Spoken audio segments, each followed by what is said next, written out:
Bismillahirrahmanirrahim. Alhamdulillahil karimil wadud, al-wahidil wujud, ilaihil matlubu wal maqsud. Ashhadu an la ilaha illallah wahdahu la syarika lahul ma'bud. Wa ashhadu anna sayyidana Muhammadan abduhu wa rasuluhul hamidul mahmud.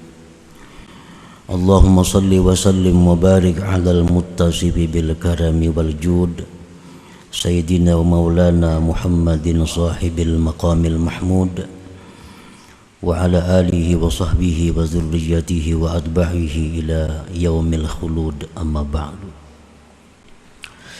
Yang kita hormati dan kita cintai para habaib dan para alim ulama, guru-guru agama, para muhibbin, hadirin hadirat rahimakumullah. Alhamdulillah, puji syukur selalu kita haturkan kehadirat Allah Subhanahu wa ta'ala yang mana telah mengumpulkan kita di tempat yang penuh berkah dan rahmat ini untuk berzikir, bersalawat dan menerima limpahan ilmu dari Allah Subhanahu wa ta'ala, yang mudah-mudahan ilmu yang dilimpahkan Allah kepada kita itu diberi taufik untuk mengamalkannya. Amin ya rabbal alamin. Salawat dan salam kita haturkan kepada junjungan kita Nabi besar Muhammad sallallahu alaihi wasallam dan kepada seluruh keluarga, sahabat, zuriat beliau dan para pengikut sampai hari kiamat nanti. Para muhibbin rahimakumullah, al-hikmatu tsaniyah wal arba'un min al-hikamil ataiyah. Qala al-imam Ahmad ibnu Athaillah Sakandari rahimahullah, nafa'ana bi ulumih. Hikmah yang ke-42 dari kitab Al-Hikam, berkata Imam Ahmad ibnu Athaillah As-Sakandari rahimahullah wa nafa'ana bi ulumih. La tarhal min kaunin ila kaunin patakuna kahimarir raha yasiru wal makanul ladzi irtahala ilaih huwa alladzi irtahala minhu walakin irhal minal akwan ilal mukawwin wa anna ila rabbikal muntaha. Wanzur ila qawli Rasulillah sallallahu alaihi wasallam, faman kanat hijratuhu ila Allah wa rasulih fa hijratuhu ila Allah wa rasulih wa man kanat hijratuhu ila dunya yusibuha aw imraati yankihuha fa hijratuhu ila ma hajara ilaih. Fafham qawlahu alaihi salatu wassalam wa ta'ammal hadzal amra in kunta dza fahmin. Yang artinya, janganlah kamu berangkat dari satu makhluk kepada makhluk yang lain. Apabila engkau berangkat dari satu makhluk kepada makhluk yang lain, maka engkau seperti himar, keledai yang menggiling gandum.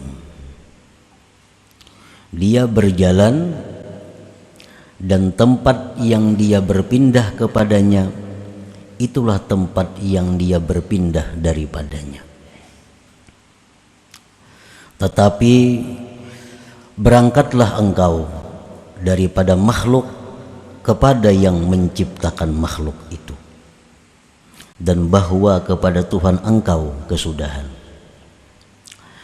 Dan renungilah kepada sabda Rasulullah sallallahu alaihi wasallam, barang siapa yang hijrah kepada Allah dan Rasul, maka balasan hijrah itu kepada Allah dan Rasul yang membalasnya. Dan barang siapa yang hijrah seseorang itu kepada dunia, yang dia dapatkan dunia itu, atau hijrahnya dia kepada perempuan yang dia nikahi itu perempuan, maka balasan hijrahnya kepada sesuatu yang dia hijrah kepadanya. Pahamilah sabda Rasul alaihi salatu wassalam dan renungilah ini perkara jika engkau mempunyai pemahaman. Nah, itulah terjemah makna daripada hikmah yang ke-42 ini. Para muhibbin rahimakumullah, di dalam hikmah yang terdahulu yang ke-41, di situ telah dijelaskan oleh musannif bahwa sungguh aneh orang yang lari daripada sesuatu, lari daripada zat yang dia tidak bisa lepas dari zat itu. Kemudian dia mencari sesuatu yang tidak kekal sesuatu itu. Maksudnya sangatlah aneh orang yang beribadah, beramal, tetapi tujuannya itu adalah makhluk Allah. Lanjutan dari hikmah yang ke-41 ialah hikmah yang ini ke-42. Jangan kamu berpindah dari satu makhluk kepada makhluk yang lain. Kalau kita beramal karena manusia, kalau kita beramal ingin mendapatkan kedudukan, kita beribadah ingin dimuliakan oleh manusia, berarti kita mengharapkan makhluk.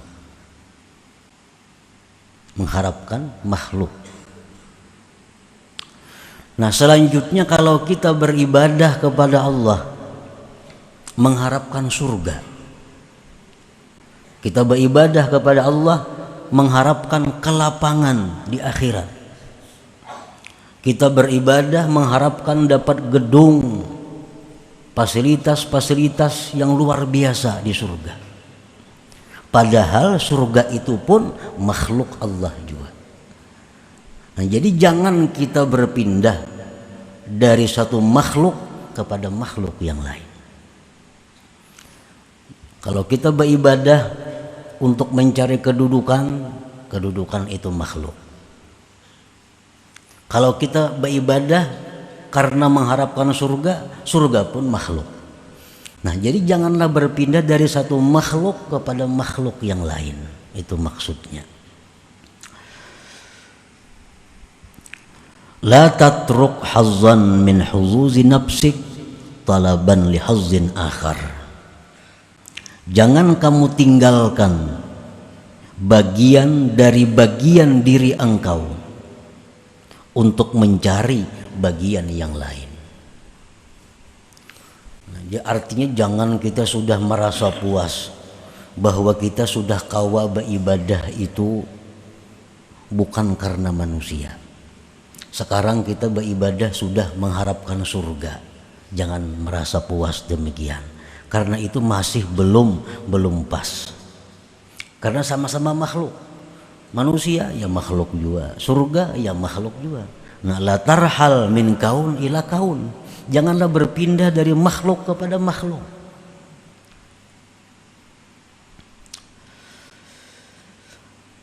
Dicontohkan oleh beliau, kaman zahada fid dunya wan qata'a ila Allah yatlubu bidzalik rahata badanihi wa iqbalat dunya alaihi. Seperti orang yang zuhud pada dunia dan dia beribadah kepada Allah, menuntut dengan demikian itu kelapangan badannya dan menghadapnya dunia atasnya. Orang ini berusaha sudah jauh dikuranginya, kalau perlu berusaha diampihinya. Tujuannya hanya melulu beribadah kepada Allah. melulu ibadah kepada Allah. Toko kada buka lagi, kabun-kabun kada diurusinya lagi. Nah, ini beribadah aja kepada Allah. Tapi tujuannya beribadah kepada Allah itu adalah agar dunia itu datang sendiri kepadanya. Agar dunia itu datang sendiri kepadanya. Karena Rasulullah sallallahu alaihi wasallam bersabda, "Man inqata'a ilallah kafahu kullu mu'nah wa razaqahu min haitsu la yahtasib." Barang siapa yang berputus kepada Allah, kada mengurusi lagi dunia, ia hanya khusus beribadah kepada Allah, Allah jamin kehidupannya, Allah cukupi segala kebutuhannya, Allah beri rezeki tanpa diduga-duga. Dalam riwayat lain, dunia akan datang menyerah kepadanya. Nah, jadi inya nih sengaja ampih berusaha hendak beribadah aja kepada Allah, kada tahu urusan lagi dengan usaha-usahanya. Tujuannya apa? Supaya dunia itu datang sendiri kepadanya. Nah, ini ngarannya apa? Berpindah dari satu makhluk kepada makhluk yang lain.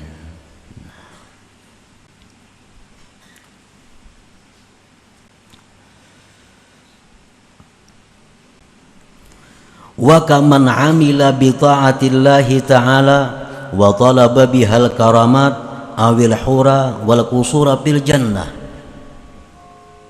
Seperti orang yang beramal taat kepada Allah dan dia menuntut dengannya itu taat karamat, beribadah kepada Allah, tapi tujuannya apa? Supaya diberi Allah karamat. Atau tujuannya mendapatkan bidadari di surga, atau tujuannya mendapatkan gedung-gedung di surga. Nah, bila beribadah kita seperti demikian tujuannya, maka ibadah kita tujuannya adalah kepada makhluk. Tujuan ibadah kita kepada makhluk.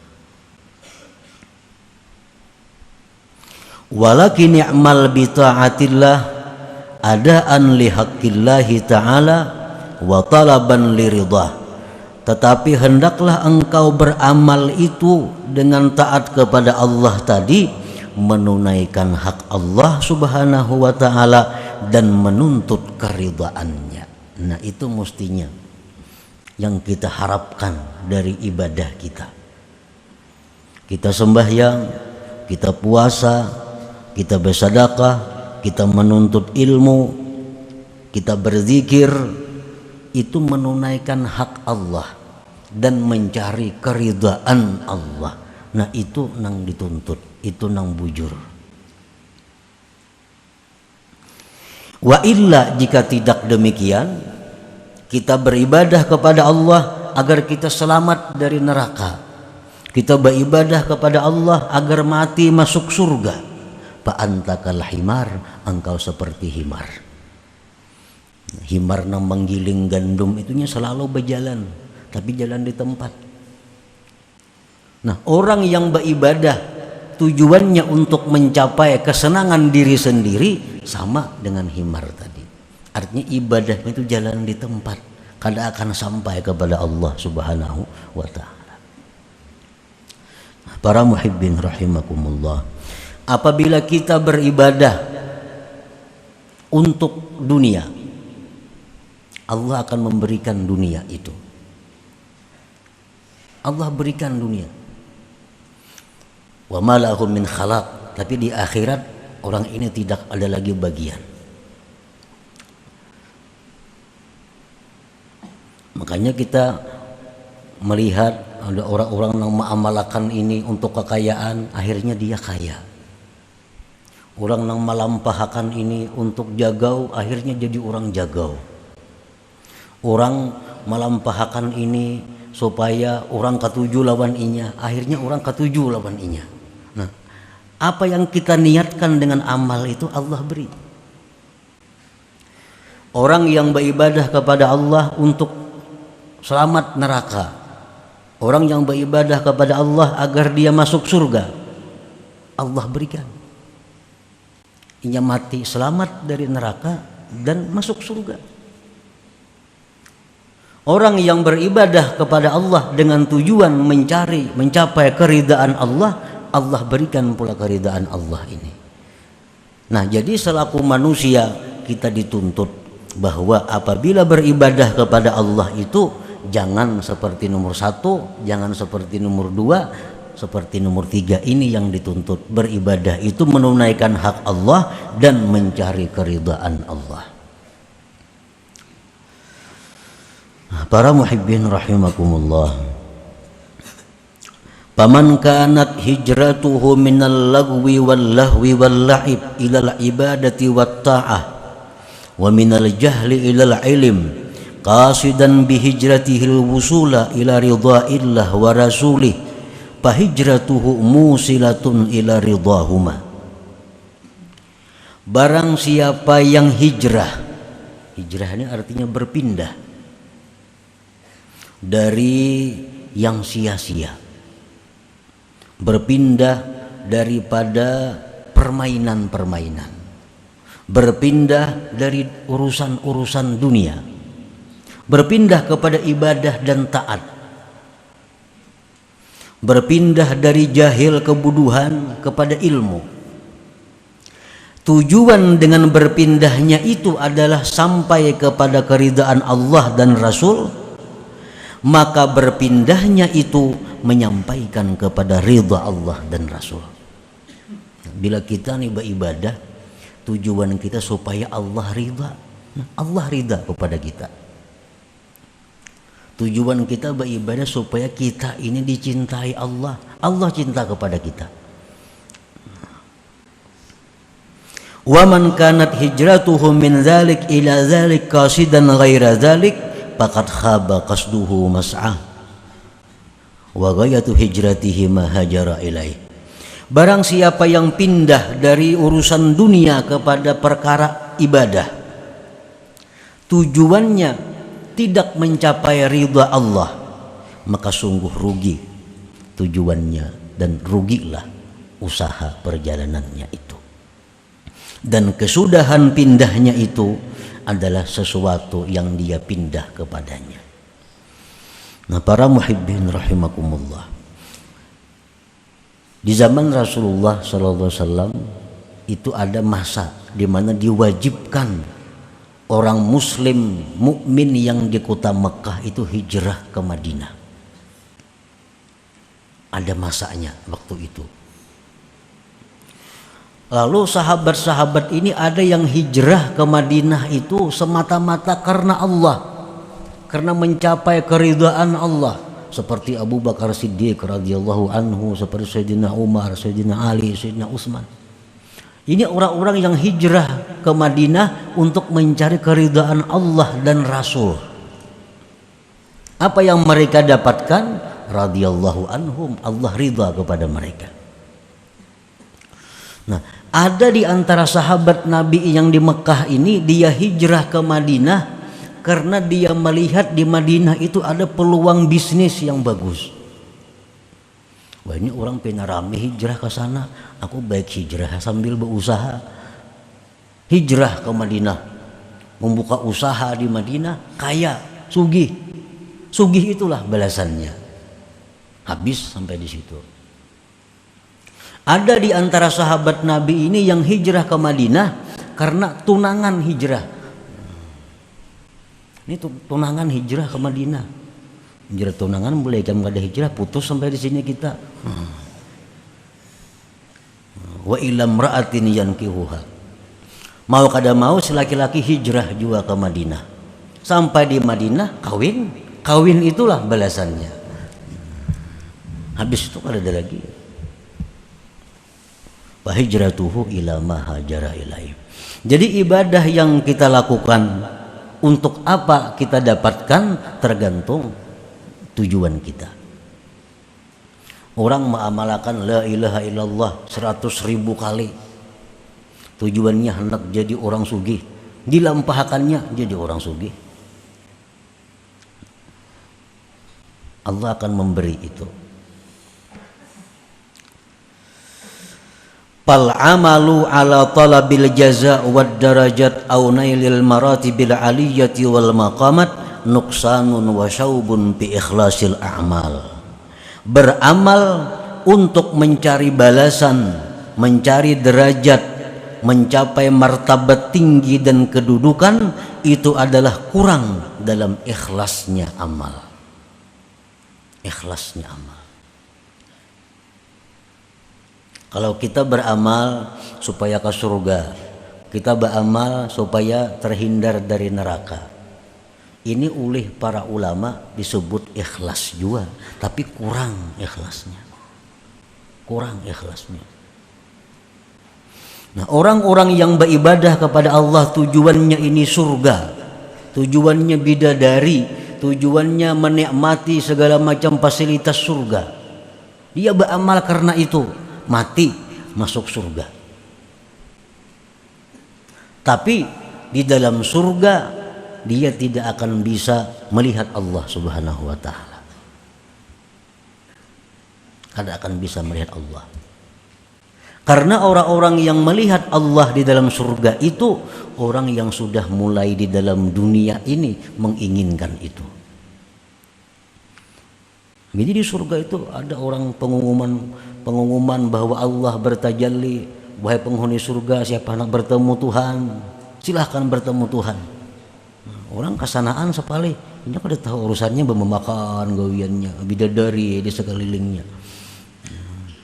Padahal bertemu Allah itu adalah merupakan puncak segala kenikmatan yang ada di dalam surga itu. Wal amalu li wafa'i huquqil ubudiyah wa qiyami huquqir rububiyah min ghairi iltifatin ila nafsi huwa ikhlasul muqarrabin. Beramal ibadat untuk menunaikan hak kehambaan, melaksanakan hak ketuhanan tanpa memandang kepada dirinya, itulah yang dinamakan ikhlas muqarrabin. Nah, para muhibbin rahimakumullah, padahal andai kata kita beribadah kepada Allah, sembahyang contohnya, tujuan kita dengan sembahyang itu adalah keridhaan Allah. Itu aja sebutin. Allah ridha kepada kita. Allah ridha kepada kita. Nah, bila Allah itu ridha kepada kita, segala kebaikan-kebaikan dicurahkan kepada kita. Segala kebaikan dicurahkan kepada kita. Kalau kita mengambil yang ridha ini. Nah, jadi alangkah ruginya kalau kita beribadah karena makhluk, beribadah karena mengharap surga. Karena bila dua itu kita akan dapat keridhaan Allah. Bila kita beribadah ini karena ridha Allah, kedua-duanya kita dapatkan. Dunia otomatis dapat, surga otomatis dapat. Makanya tadi dicontohkan oleh beliau, orang yang beribadah karena dunia, orang beribadah karena surga, itu kal himar, seperti himar. Himar itu pintarlah. Al-himar, seperti himar. Para muhibbin rahimakumullah, man amila lillah wa billah nalal qurba minallah wastahaqqa bimartabati abdillah. Man amila lillah, barang siapa beramal, beribadah karena Allah. Ini beribadah ini mencari keridhaan Allah, yang lain kada tahu urusannya. Ini beramal itu kadang-kadang ada masuk huzuzun nafsi, ada masuk kepentingan diri. Ini yang merusak ikhlas. Bagaimana caranya kita mengetahui amal ini ada masuk kepentingan diri? Mengetahui mana amal ibadah kita yang murni karena ridha Allah. Nah, di situ kadang-kadang kita ada menjumpai dua macam perkara ibadah. Dua macam perkara ibadah. Ibadah yang pertama lebih besar pahalanya. Ibadah yang kedua lebih kecil pahalanya. Bila kita memilih ibadah yang kecil pahalanya, berarti di situ ada kepentingan diri, ikhlasnya kada murni. Bila kita mengutamakan ibadah yang besar pahalanya, kita tinggalkan ibadah yang kecil pahalanya, berarti kita mementingkan keridhaan Allah ngarannya. Kita ambil contoh umpamanya, ini ada orang maulah masjid, memerlukan dana, dananya misal 10 juta, ini kita sumbang berpahala ini perbaikan masjid memerlukan dana 10 juta. Di saat yang bersamaan ada keluarga kita yang sedang sakit, membutuhkan dana untuk berobat 10 juta juga. Pahalanya tentu lebih besar menolong manusia ini. Pahalanya lebih besar kita mengobati nanggaring ini, duit 10 juta itu. Kalah kita pahalanya untuk merihab, memperbaiki masjid tadi. Nah, apabila kita ini cenderung, kita ini ingin menggunakan duit ini untuk masjid itu, kita biarkan nang sakit ini sakit, berarti ibadah kita itu kadang mencari keridhaan Allah. Ada kepentingan nafsu di situ masuk. Karena kita menyumbangkan masjid ini diumumkan orang, si anu menyumbang 10 juta. Yang menyumbang nanggaring siapa mau makan adalah di masjid mau makan, gak ada. Nah, di situ kita diuji. Setiap dua ibadah yang bertentangan, satu pahala lebih besar, bila kita melaksanakan pahala yang lebih kecil, di situ karena Allah, karena ada kepentingan nafsu.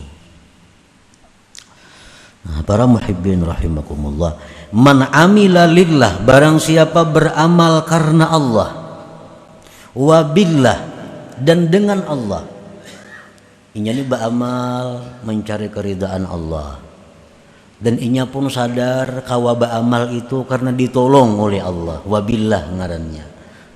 Jadi beramal ini karena Allah, amun merasa seseorang nang beramal kada jadi napa-napa amalnya, itu ujub ngarannya. Ujub tuh ihbatul amal, menggugurkan amal. Nah, barang siapa beramal karena Allah dan dia merasa beramal itu dengan pertolongan Allah, dia akan mencapai kedekatan daripada Allah. Nah, akan mendekatkan kepada Allah. Bila sudah kita dekat kepada Allah, wastahaqqa bi martabati abdillah, kita berhak duduk di martabat abdillah, hamba Allah ngarannya.